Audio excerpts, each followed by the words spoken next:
Because Europe is a disaster for biodiversity, and Ireland is at the very bottom of the pile in Europe. We're the 13th worst country in the world for biodiversity, a far cry from the greenwashed image that the Department of Agriculture, using public money, attempts to portray, trying to create the impression that big fields just full of grass everywhere is somehow how nature is meant to be in this country.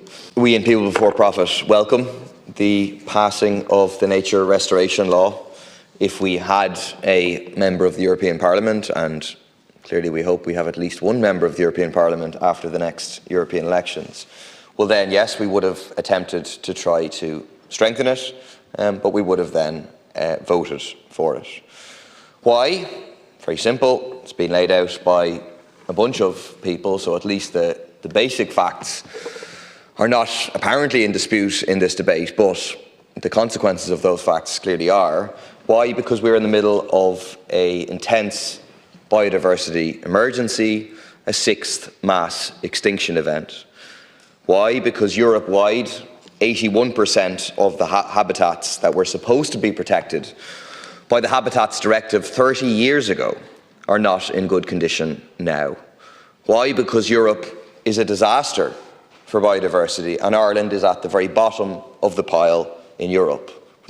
We're the 13th worst country in the world for biodiversity, a far cry from the greenwashed image that the Department of Agriculture, using public money, attempts to portray, trying to create the impression that big fields just full of grass everywhere is somehow how nature is meant to be in this country.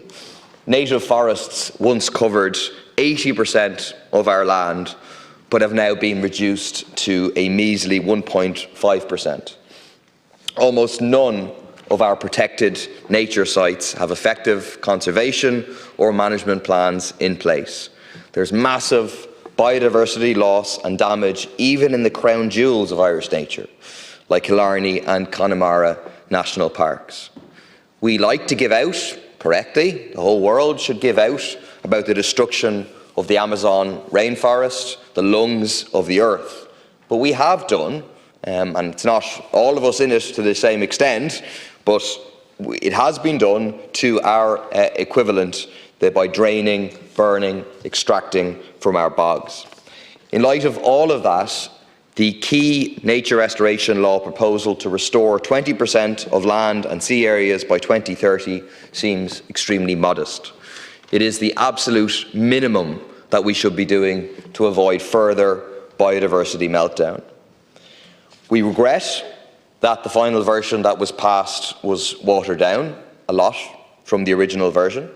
We regret that, as you see again and again, in terms of European proposals, you have massive lobbying operations. I mean, something like there's hundreds of lobbyists, I think thousands of lobbyists for every member of the European Parliament, and massive pressure was put on politicians by those profit-hungry lobbyists for intensive agriculture, unsustainable fishing, and the plantation forest industry. They engaged in an unprecedented campaign of scaremongering around this law, and they succeeded in having the proposal watered down. Unfortunately, Sinn Féin bowed to that pressure. They voted alongside Fine Gael's colleagues in the European People's Party, and hand in glove with the climate and biodiversity denying far right to try to block even this watered down version of the nature restoration law. They went along with the lobbyists, who invented all kinds of dire consequences for food production and food security, all of which were complete nonsense.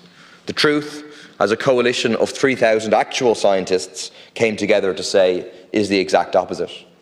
It's a pity that Sinn Féin chose to follow the lobbyists rather than the science and the public on this, because 97% of respondents to a public consultation on this law supported legally binding EU restoration targets across all ecosystems.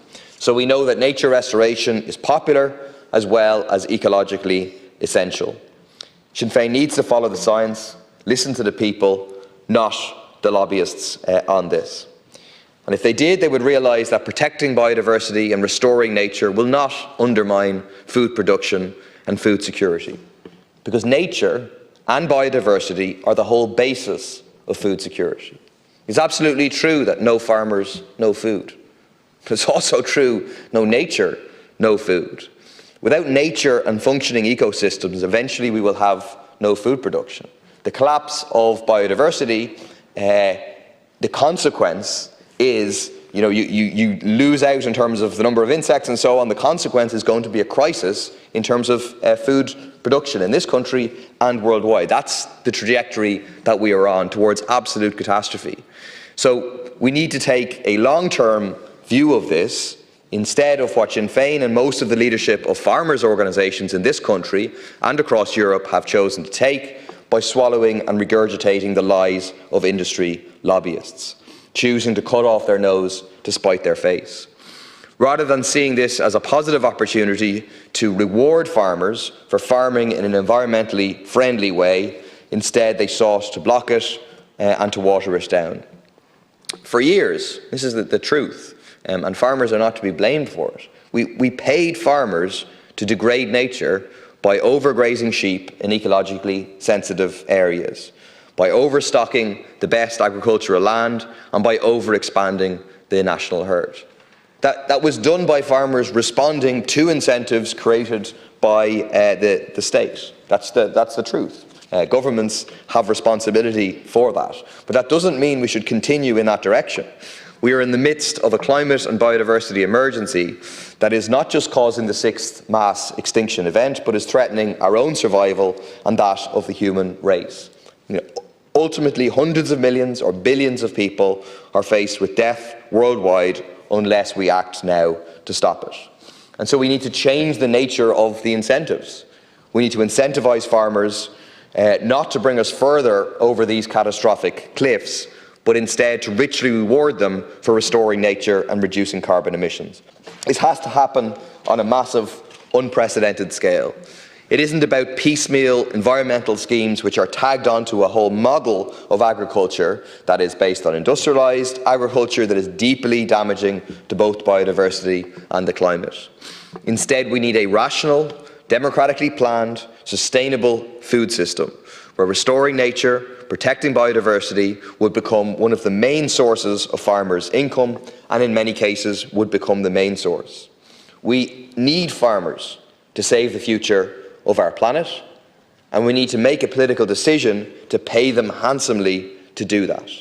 And that, for me, is the major flaw of this law. It doesn't justify voting against it, but the work now needs to be done on it, is that it does not specify the ways in which small farmers in particular will be paid to carry out the vital work of nature restoration.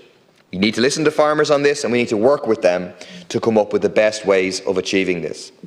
And crucially, we need to ensure that it is small farmers, rather than the big dairy farmers and the agri-food industry, that reap the benefits of nature restoration. There needs to be a massive redistribution of wealth and resources in agriculture, just like in the rest of the economy.